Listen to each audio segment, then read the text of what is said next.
les balances. Alors, hop, on enlève les Gémeaux et on met les balances. Alors, on va commencer par une carte de ce nouveau jeu. Et je vous lirai le petit message parce que c'est des cartes que j'ai choisies parce que le graphique, enfin, je trouvais que les images étaient très belles. J'ai eu un petit coup de cœur. Après, les images ne sont pas forcément en rapport avec le message, donc on va quand même respecter le message de l'auteur. Et comme le hasard n'existe pas, ce sera très bien comme ça. Alors, pour les balances, pardon, les balances. Allez, j'aimerais bien que ça saute. Ah, là voilà. Alors, on a la carte 17 que je vais vous montrer. Alors, elle porte pas de nom. Alors, on dirait une chambre avec un petit berceau à côté d'un lit qui ressemble un peu à un lit à baldaquin. Et puis, il y a une porte qui s'entrouvre et des petits lutins qui regardent. Alors, je vais vous lire le message. De quoi s'agit-il? La carte 17. Alors, cette carte nous parle de repos. Le repos est l'élément le plus précieux de toute quête spirituelle. Si vous avez tiré cette carte, il est temps de faire une pause. Terminez ce que vous êtes en train de faire et partez quelque temps. C'est le moment de dormir, peut-être de rêver. Faites une pause. Bon, donc là, il est question d'une pause. Alors, au retour des vacances, peut-être que la pause est faite, peut-être que vous avez fait une pause physique, mais que dans votre tête, ça continue encore à tournicoter, que vous n'êtes peut-être pas complètement sûr et certain de ce que vous vous apprêtez à faire, par exemple. Bon, on va voir avec cet autre jeu. Alors, pour les balances, hop là, non, ça n'a pas sauté. J'aimerais bien un message complémentaire par rapport à cette histoire de pause et de repos. Alors, bon, on va aller la chercher. Allez, balance. La vérité. La vérité, donc on a une jeune femme qui fait de la harpe. Donc il y a une notion de douceur, elle fait de la harpe, mais alors sa harpe est faite de fleurs qui font comme des lianes et qui font les cordes de la harpe. Cette carte s'appelle la vérité et porte le numéro 25. Alors la fleur qui compose les cordes de la harpe, ce sont des digitales. Les digitales, ce sont des fleurs qu'on peut trouver un petit peu partout, sur les bords des routes, qu'on reconnaît parce qu'elles ont des grandes fleurs roses, elles sont toxiques, il ne faut pas les toucher.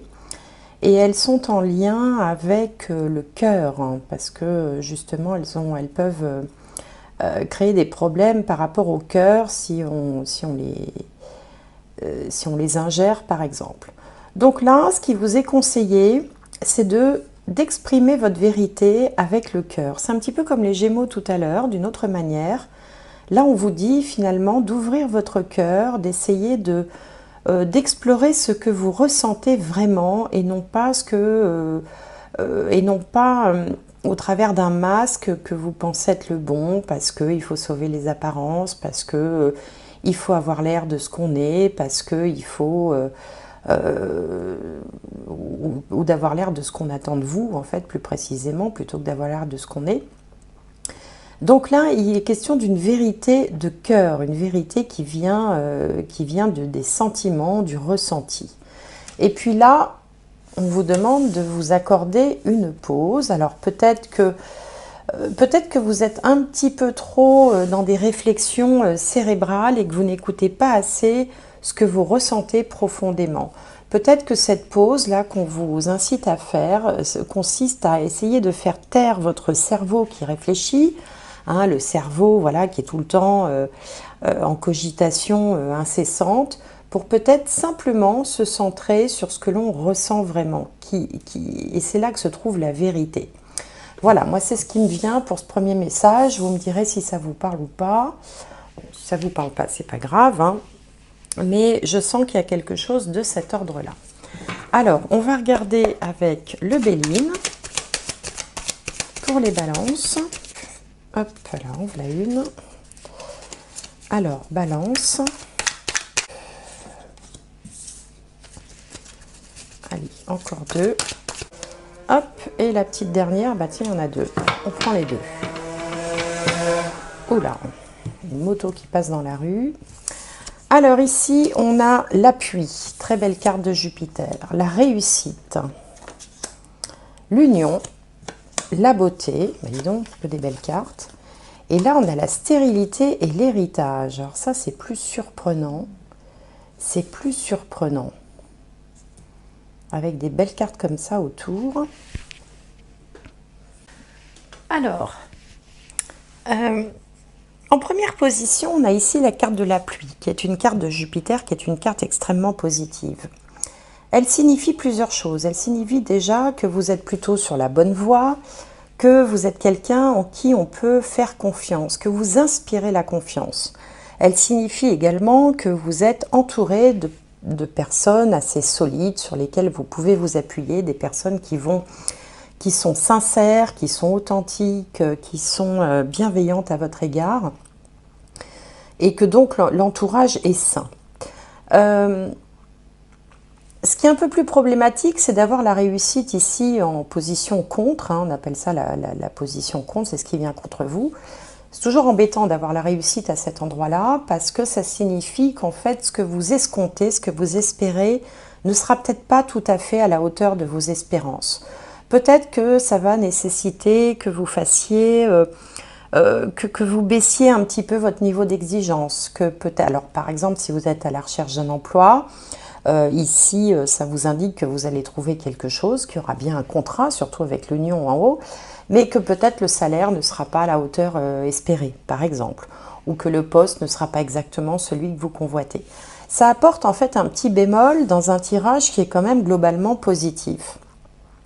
Alors, s'il est question de sentimental, puisque la carte de l'union évoque aussi l'aspect sentimental, là, il va y avoir un engagement, il va y avoir quelque chose qui va se concrétiser, qui va passer à un niveau supérieur. Ça peut être, comment dirais-je, une vie commune, un mariage, un pax, enfin quelque chose qui vous engage et qui est réciproque, parce que la carte de l'union, vous voyez bien, deux cœurs, hein, deux cœurs s'enflamment en même temps, donc on a ici cette idée de s'associer, hein, au sens propre, au sens figuré, avec quelqu'un. Donc là, on a une très belle perspective. Mais attention peut-être à ne pas vouloir trop de choses, trop vite, par exemple. C'est pour ça qu'on a la carte de la réussite, là, qui est un petit peu en contre. Il peut y avoir aussi des gens qui sont un petit peu opposés à cette union, s'il s'agit d'une union. Pourtant, on voit ici avec le résultat, la beauté, encore une belle carte de Jupiter, que les choses vont se passer tout à fait convenablement, sereinement. On est dans une forme de bien-être, finalement on est bien, malgré ces petits ajustements, on est bien. Et puis, plus tard, alors on a la carte de la stérilité. Donc cette carte de la stérilité, si elle était sortie toute seule comme ça, je vous aurais dit attention, il y a quelque chose qui s'annonce bien, mais qui débouchera sur pas grand-chose ou qui ne donnera rien à terme. Et c'est peut-être pour ça que j'ai tiré deux cartes en même temps et que j'ai pris deux cartes, parce qu'on a dessus la carte de l'héritage, qui vient dire finalement que tout est juste, en fait.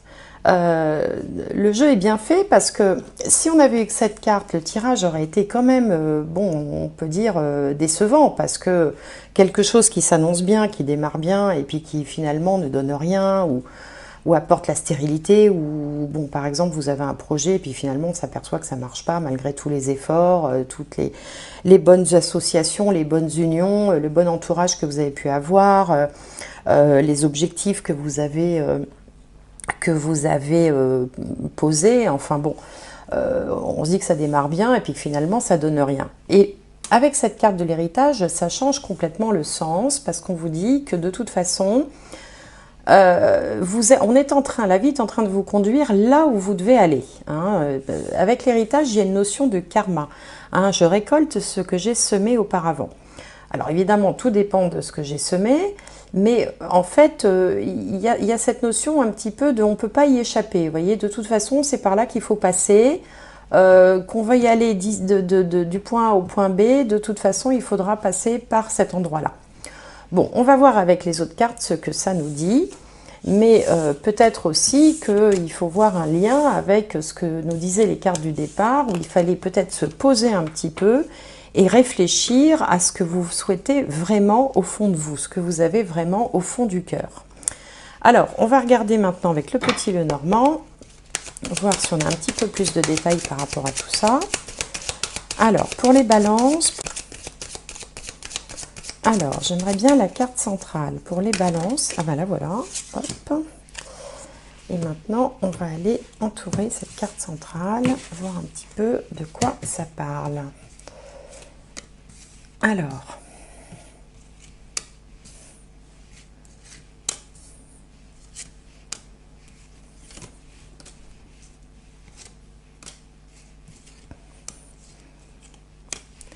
Hop.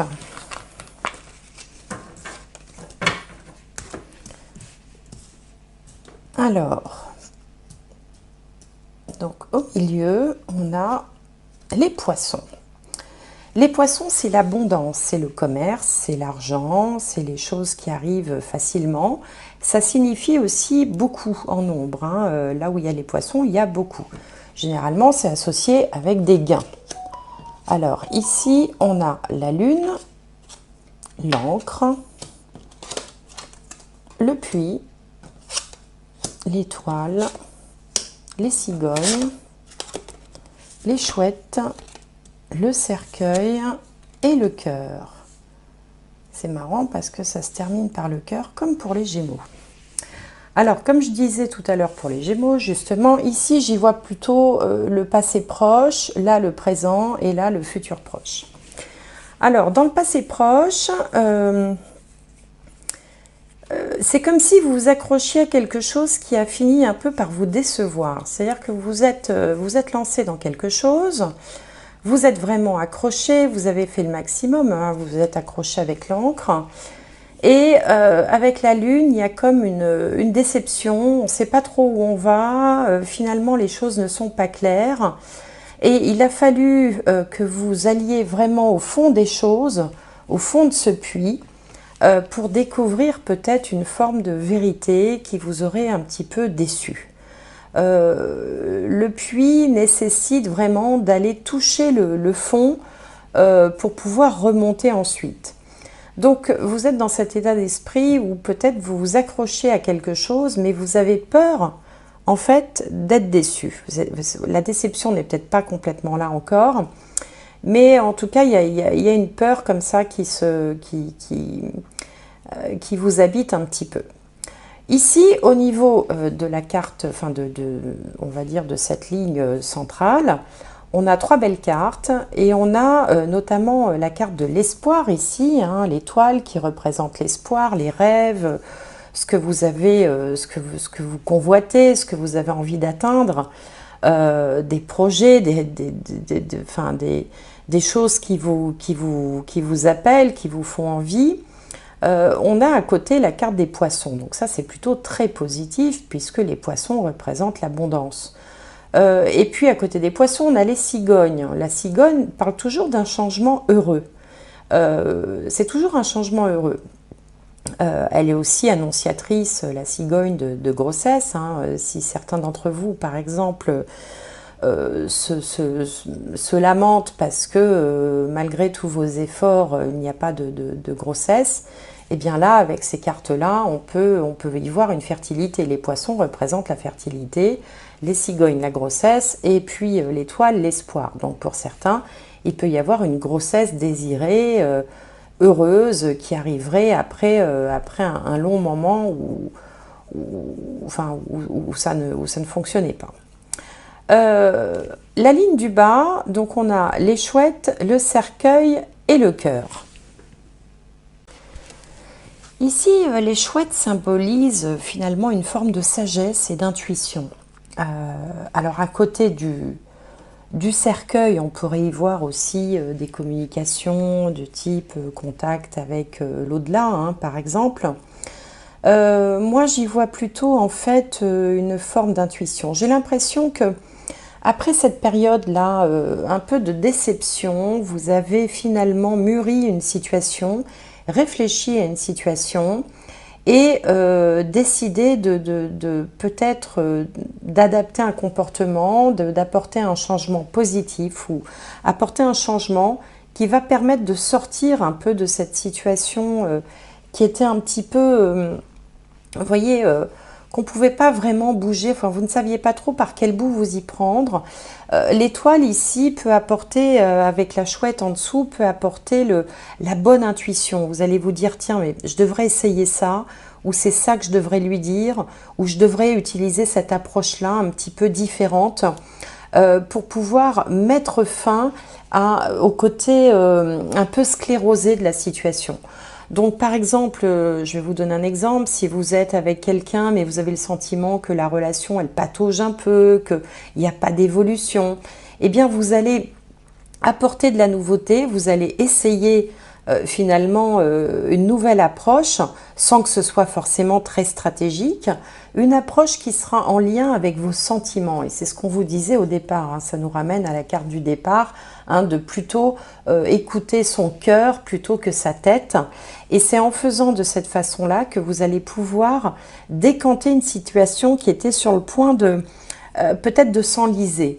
Et justement, pour éviter cet enlisement, vous allez apporter les changements nécessaires à la fois en vous basant sur vos ressentis, vraiment sur ce que vous avez au fond des tripes et non pas sur une approche un petit peu réfléchie, cérébrale, raisonnée. C'est-à-dire que vous n'allez pas forcément faire ce qu'on attend de vous. Vous allez agir en fonction de ce que vous ressentez vraiment. Et peut-être communiquer là-dessus, peut-être vous ouvrir votre cœur et c'est ça qui va permettre de changer les choses. Hein, vous avez vraiment eu suffisamment de temps pour aller au fond du puits, c'est-à-dire pour vraiment essayer de creuser, de décortiquer un problème, quelque chose ici qui semblait vraiment ne pas vouloir évoluer. Et vous allez avoir cette espèce d'audace, de coup de génie, d'intuition, de petite voix intérieure qui va vous permettre de justement faire les bons changements, les bonnes adaptations pour pouvoir arriver alors soit à décanter une situation sentimentale, hein, puisque c'est la carte du cœur, soit aussi par exemple à pouvoir mettre en place une association, soit une nouvelle association, soit une association sur de meilleures bases. Hein, ici, il y a quelque chose qui se termine, c'est-à-dire le côté qui ne fonctionnait pas se termine et il y a quelque chose de nouveau ici avec les cigognes, un changement positif qui va voir le jour, mais grâce à votre intuition et grâce aussi à vos comportements et au fait que vous vous ouvriez de façon plus sans filtre, vous voyez, de façon plus naturelle auprès des personnes concernées. Donc voilà ce que me dit ce second tableau. On va regarder maintenant avec le tarot, voir ce que le tarot nous dit. Alors, pour les balances, alors hop, en voilà une. Donc il m'en faudrait 5 pour les balances.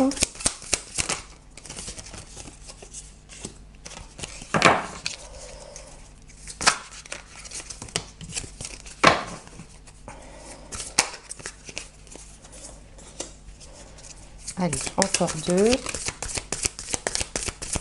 Et une petite dernière. Allez, pour les balances. Voilà.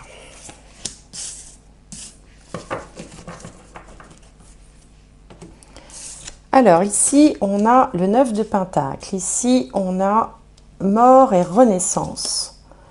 La roue de fortune, le 6 de bâton et le 4 d'épée.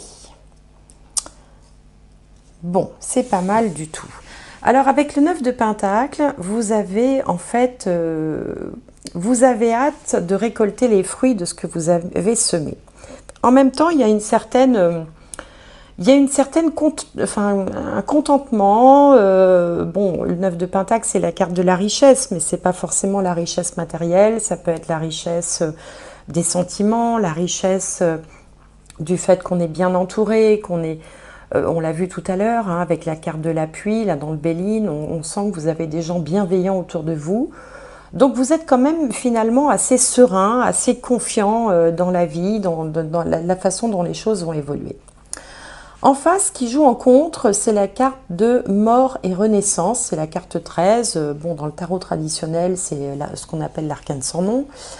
Il y a, en fait, ce qui serait préjudiciable, c'est justement de ne pas se remettre en question. Et ça, on l'a vu depuis le début de cette guidance. Ce qui serait préjudiciable, c'est de rester toujours, enfin, de rester sur le... de continuer à tenir les mêmes discours, de continuer à faire les mêmes choses, de ne pas évoluer, de ne pas se remettre en question. C'est vraiment ça que m'inspire cette carte. Et justement, vous n'allez pas rester là-dessus, puisque ce qui domine le tirage, c'est la roue de fortune, qui correspond dans le petit Lenormand qu'on a vu précédemment aux cigognes, c'est-à-dire que la roue de fortune prédit, finalement, annonce un changement positif. Donc après une période vraiment de remise en question, une période où, comme tout à l'heure avec le puits, où vous allez gratter, creuser, décortiquer, chercher à comprendre d'où vient le problème, eh bien vous allez passer, il va y avoir une évolution, quelque chose, une évolution positive qui, je pense, viendra de vous, parce que je pense que vous êtes beaucoup acteur dans cette guidance. Ça peut venir aussi d'éléments extérieurs, mais je pense plutôt que ça viendra de vous et ça va vous conduire directement au succès. Le 6 de bâton, vous voyez cette carte, hein, on a une jeune femme, comme si c'était une chanteuse, sur une scène avec les projecteurs. À côté, elle a la couronne de laurier. C'est une carte de victoire. C'est une carte de victoire, mais en même temps, vous allez quand même jouer la prudence, puisqu'on voit après le 4 d'épée. Alors, vous voyez, le 4 d'épée, c'est une jeune femme qui se recroqueville dans un nid, dans son nid, dans son cocon. Donc, il y a à la fois un changement positif, une victoire, mais quand même avec une certaine méfiance. Ou alors, s'il vous est proposé différentes solutions, hein, différentes opportunités, vous allez très certainement choisir celle qui vous semblera la plus sécurisante. Hein, c'est-à-dire que de deux solutions, de deux possibilités, vous allez jouer un peu la sécurité et un petit peu la prudence. Mais bon, on voit quand même que... Et d'ailleurs, c'est la prudence qui vous permettra aussi de tirer les meilleurs fruits de la situation, hein, puisque ces deux cartes sont côte à côte. Donc on voit quand même qu'il y a une profonde remise en question chez vous, une réflexion, et puis vous allez vraiment avoir cette capacité à adapter, à changer, à faire les changements en fait nécessaires pour pouvoir arriver à la victoire. Hein, donc il y a vraiment cette capacité d'adaptabilité qui d'ailleurs est propre aux balances. Hein. Les balances sont les championnes de l'adaptation. Elles arrivent toujours à, comme on dit, à ménager la chèvre et le chou. Elles arrivent généralement à... c'est très élastique une balance. Hein. Elles sont vraiment capables de... elles arrivent toujours à trouver la voie du milieu, la voie qui va permettre...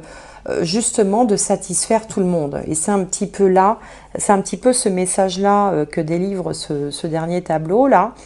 C'est que pour atteindre le succès, pour pouvoir récolter les fruits de ce que vous avez semé, eh bien vous allez reconsidérer la situation, apporter les changements qui vous seront inspirés justement par votre intuition et puis aussi peut-être par les nombreuses heures de réflexion que vous aurez eu dans les temps passés, pour vous conduire à la victoire, mais une victoire qui sera quand même assortie d'une forme de sécurité, de stabilité, et s'il est question de faire un choix, vous prendrez le choix qui sera le plus fiable, le plus sécurisant, le plus raisonnable en fait. Hein. Voilà. Bon, voilà ce que ça me dit pour vous, amis Balance. Enfin, pour vous, puis pour moi, parce que j'en fais partie aussi, je suis ascendant Balance. Donc, on va tirer une dernière petite carte de guidance pour savoir où vous en serez finalement. Alors, voilà ce qui a sauté. Le masque. En montrant une fausse image de vous, vous vous éloignez de votre véritable être. Eh bien, c'est exactement ce que je vous disais en début de vidéo. Je vous disais que il fallait, cette carte qui s'appelle la vérité, je vous le rappelle, je vous disais qu'il fallait parler avec le cœur et ne pas, et cesser finalement de donner l'image que vous pensez que les autres attendent de vous. Hein. Là, il est temps de jouer la sincérité. Voilà, en montrant une fausse image de vous, vous vous éloignez de votre véritable être. Ben, c'est exactement, finalement, la conclusion est la même que ce qui avait été énoncé dès le début de la guidance. Bon, bah écoutez, voilà, j'espère que ça vous parlera. N'hésitez pas, alors si ça ne vous parle pas, c'est pas grave. Tout le monde n'a pas des messages tous les mois, hein, tout le monde ne vit pas les mêmes choses au même moment. Je vous invite à voir quand même votre signe solaire, signe lunaire et signe ascendant pour vous faire un petit peu votre guidance personnalisée. Voilà, avec les 3 signes, vous devriez quand même y voir un petit peu plus clair. N'hésitez pas à commenter la vidéo, à me faire un petit coucou, ça me fait toujours plaisir, à mettre des petits pouces, à faire tous ces petits trucs là que tous les youtubeurs demandent pour le référencement de la chaîne. En tout cas, moi, je vous souhaite plein de bonnes choses. Je sais que vous êtes capable de plein de choses grâce à votre faculté d'adaptation et votre sens de la diplomatie. Et j'espère vous retrouver bientôt.